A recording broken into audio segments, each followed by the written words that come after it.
जब हम meditative mind में होंगे तो हमें अपने जीवन की फिल्म दिखाई देगी जो हम प्ले कर रहे हैं एक किरदार की तरह। मगर फ़र्क इतना है कि एक फिल्मी कलाकार में और हम में कि हम इसको रोल करते करते असली समझ बैठते हैं, क्योंकि हम प्रमादवश जी रहे हैं, मदहोशी में हैं, बेहोशी में हैं। इस मदहोशी का, बेहोशी का हमें पता तब चलता है जब कभी क्षण भर को हम दुख में, तकलीफ, चिंता, परेशानी में होते हैं, क्योंकि उस समय हमें किसी अपने की याद आती है जो हमें मदद कर दे, निकाल दे इस दुख भरे वक्त से, जो हमें सहारा दे दे। और जब हमें कोई सहारा नहीं मिलता तब फिर हमें अपने इष्ट की, अपने भगवान की, जिसको भी हम मानते हैं, उसकी याद आती है। यह मनुष्य का स्वभाव है कि वह अपने इष्ट को, भगवान को अपने दुख में ही याद करता है और सुख में उसे भूल जाता है, या फिर कभी कभी वो फॉर्मेलिटी सी करता है, क्योंकि सुख में, संसार में जब फंसता है, जब आनंद लेता है उस सुख का जिसको वह सुख समझता है, तो वह भूल जाता है, उसे उस इष्ट की उस भगवान की याद ही नहीं आती।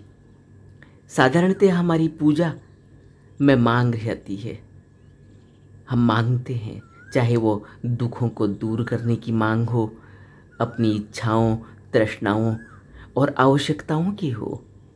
हमारी पूजा कभी भी धन्यवाद के लिए, अहोभाव के लिए, कृतज्ञता के लिए शायद ही होती है। उसका एक बड़ा कारण यह भी है कि हमें पता ही नहीं है कि पूजा, धन्यवाद, अहोभाव करना क्यों है, क्या ज़रूरत है। समाज की देखा देखी, अपना डर, अपनी असमर्थता ही तो है जो हमें पूजा, भगवान की तरफ ले जाती है। मगर करना क्या है, कैसे है, वह हमें कोई नहीं बताता, और जिससे हम पूछते भी हैं वह खुद भी नहीं जानता।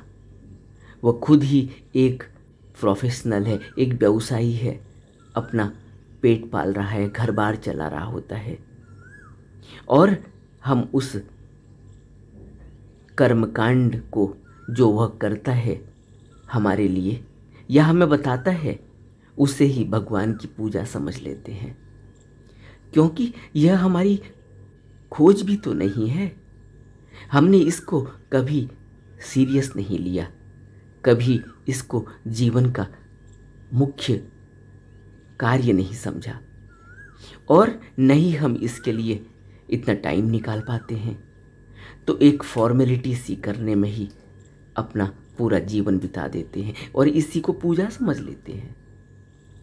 पूरे जीवन हमें इस बात का कभी ख्याल तक नहीं आता कि असली पूजा क्या है, भगवान क्या है, पूजा क्यों ज़रूरी है, पूजा किसकी करनी है, भगवान है या नहीं, इसका भी हमें पता नहीं होता। और नहीं हमें कभी पूरी जिंदगी भर इस कर्मकांड को करते करते अपने भगवान पर, अपने इष्ट पर भरोसा और विश्वास आ पाता है, क्योंकि वह एक फॉर्मेलिटी है। लेकिन जब कभी भी जिंदगी में झटका लगता है, धक्का लगता है, जिसको जॉल्ट कहते हैं, तब नींद टूटती है, प्रमाद और बेहोशी टूटती है, हकीकत से वास्ता पड़ता है, तब इंसान खोज शुरू करता है और प्रश्न उठता है उसके मन में कि ये ज़िंदगी क्या है, मेरा तो कोई वश ही नहीं, फिर मेरी ज़िंदगी किसके हाथ में है, मैंने तो कुछ और ही सपने देखे थे और यह मेरे साथ क्या हो गया। तब उसे प्रश्न उठता है कि फिर यहाँ करने जैसा क्या है। तब उसे विचार उठता है पहली बार कि यह जिंदगी जिसमें लिमिटेड सांसें हैं, यह उस कुदरत से जुड़ी हुई है और इस जिंदगी को समझने के लिए हमें उस कुदरत से, उस अस्तित्व से जुड़ना होगा।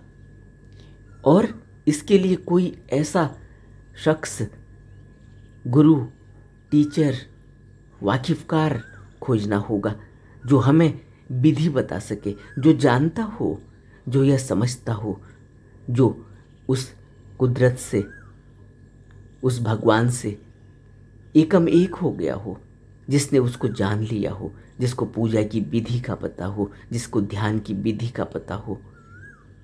अपने से अंदर ही जुड़ने की विधि ध्यान है, ताकि हम इस रहस्य को समझ सकें, इसे महसूस कर सकें। सबसे पहले अपने को ही समझना होता है, शरीर को, इंद्रियों को, मन को, विचारों को समझना होता है। खोज अपने ही अंदर करनी होती है। यह शरीर ही प्रयोगशाला है, यह मन ही सब कुछ है जो हमें बनाता है, बिगाड़ता है, तोड़ता है, जोड़ता है, मारता है, फिर जिंदा कर देता है एक नए रूप में। इस मन को ही हमें समझना होता है और धीरे धीरे हम इसके वास्तविक स्वरूप तक पहुंचते हैं। हमारी पूजा कबूल होती है, हम शुद्ध होने लगते हैं, एक दिया हमारे अंदर ही जलने लगता है और उस रोशनी में अज्ञानता का अंधेरा मिट जाता है। तमसो मां ज्योतिर्गमयी। अंधेरे से प्रकाश की ओर की यात्रा शुरू होती है। मनुष्य जीवन का उद्देश्य पूर्ण हो जाता है।